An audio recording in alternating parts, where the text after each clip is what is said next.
and welcome back to my YouTube channel. Last week I uploaded a video where I discussed the documents that I was required to prepare for university applications. And now I'll be talking about how I chose the universities that I applied to. I actually applied to a total of 4 universities: Southern Cross University, University of Canberra, Western Sydney University, and the University of Wollongong.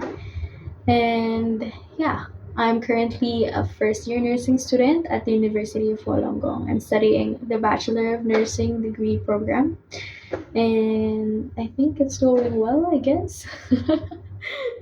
Anyway, in this video, I'll be discussing the factors that I considered before choosing my university, how I looked for universities, and the questions that I asked on open days and education affairs. So without further ado, let's jump into the video. Oh yeah, before I begin, if you have yet any idea on the universities in Australia you can apply to, you can check them out at studyaustralia.gov.au.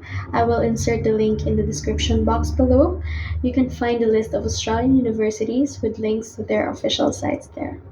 So for the factors, I consider the following: availability of my preferred program, tuition fees, scholarship options, university rankings, location, accommodation options, and transportation options. I actually made an Excel sheet for this, but for some reason I can't find it anymore, so I just made a template of how I remember doing it before. This is how it looked. First and foremost, if you're like me who's already had a specific program in mind, you would probably want to prioritize that factor in when choosing a university. You wouldn't want to apply to a uni only to find out that your preferred program or course isn't even offered there, right? So yeah, after that, the next thing I considered were tuition fees. I narrowed my options to those with more affordable fees. Public universities usually have relatively more affordable fees than that of private universities, so I opted for that option. Then I considered the scholarship options. You can look up possible scholarship options on the university's official sites. Scholarship options can vary from academic or merit based, sports, research, etc.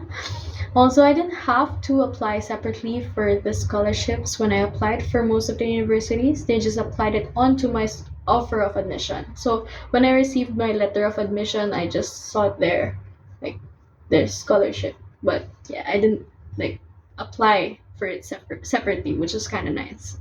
Another thing that I considered was the university rankings. I want to study at a reputable university that offers quality education because, of course, we're investing 3 years of our time and money in this. I don't want it to go to waste. So, yeah, we have to make it worth it. So, next is location. Location is one of the most important things that you may want to consider, especially if you have relatives or sponsors in Australia. You may want to stay closer to them or something. Also, you can save more money if you can stay with your relatives because you don't have to pay for rent. Which brings me to my next point. For people who don't have relatives to stay with, it's probably a good thing to consider in campus accommodations, I guess. So, for me, I wasn't confident in looking for accommodations outside campus yet, especially since I was an offshore applicant. I was looking worried that I might get scammed because I have no way to check the place out. So, yeah, I limited my options to those with in campus accommodations. So, I'm currently living in iHouse, which is an in campus accommodation in UOW. Then I considered transportation options as well. I was actually attracted to UOW because of the free city loop buses that they promoted during the open day, which was really nice, and I appreciate that a lot now. From what I heard, the transportation cost for some students in New South Wales or NSW even goes to around like $70 per week. And I'm not even paying anything because of the free city loop buses. So I was saving a lot on transportation costs alone per week. Yeah. I guess that's it for the factors. Let's now move on to how I look for universities. As I've mentioned, I was for most part guided by my agent except for when I was choosing a university. we have to choose a university on our own. So I guess you have to brace yourself for that. But they do have events which you should try to visit and take advantage of.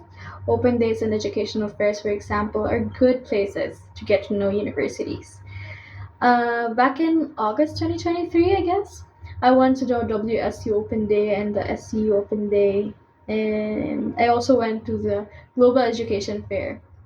And I would suggest that you go to these kinds of events as well, because I feel like it's more engaging and you can ask as many questions as you want to the representatives of the university. Also, there are a lot of freebies and brochures that they give out where you can learn about universities. For example, this one. I got this from the Global Education Fair. So, for my tips for this one, like Global Education Fair, you should prepare your questions ahead of time so that you won't forget anything, and you also take a little more time. Because if you don't list down your questions, you're gonna be like, what else can I ask? Like something like that. So it's gonna be difficult for the person in front of you, and also it will be time consuming, and the people behind you are gonna be mad at you for taking a lot of time. So yeah, that's one of my main tips for the Global Education Fair. Also, it would be good if you went with a person or another person with you, like a friend or a sister. Like for my case, I went with Charlene, my sister, and she's like lining up two different booths. Then I'm doing the consultation, so I don't have to wait, but she has to wait for me. So, for example, I'm getting my consultations at WSU, and she's lining up for UOW already. And when I'm done with WSU consultation, I can go directly to her line. Then exchange, we'll exchange. Then she'll go to another line. So she's like my personal assistant that time. Because we would have done it another way, but she was a bit shy, and she didn't want to ask questions. So that's what we did. But if you have a friend with you who's like confident to ask questions, you can go like on separate ways. Because in the global fairs, there's like one whole line of booths here, then one whole line of booths there. You can plan your action. Like for example, okay, Kat, I'll do this one. Then Sha, you do this one. Then yeah, you'll just exchange notes afterwards. So I guess that would be more time efficient. Time efficient. Oh yeah. Anyway, you'll save time if you have another person with you in the education fair. So yeah, that's my takeaways for the events. I guess you can just apply it to yourself if you want to, but yeah. Anyway, that's it for how I searched for universities. So just as I've mentioned earlier, I wanted to take charge of my learning or my journey. So I prepared a lot of questions before I went to the events like open days and global fairs. So here are some of the questions that I have asked to help me learn more about the university. Of course, some of these things can easily be searchable, but honestly, I feel like I can understand it better during consultations because I get to ask follow ups. So, yeah, I think that's it for today's video. I hope you learned something from my experiences. Best of luck to you. Ingat ka lagi. Till next time. Bye! Ito yun na yung buho mo kakaritig.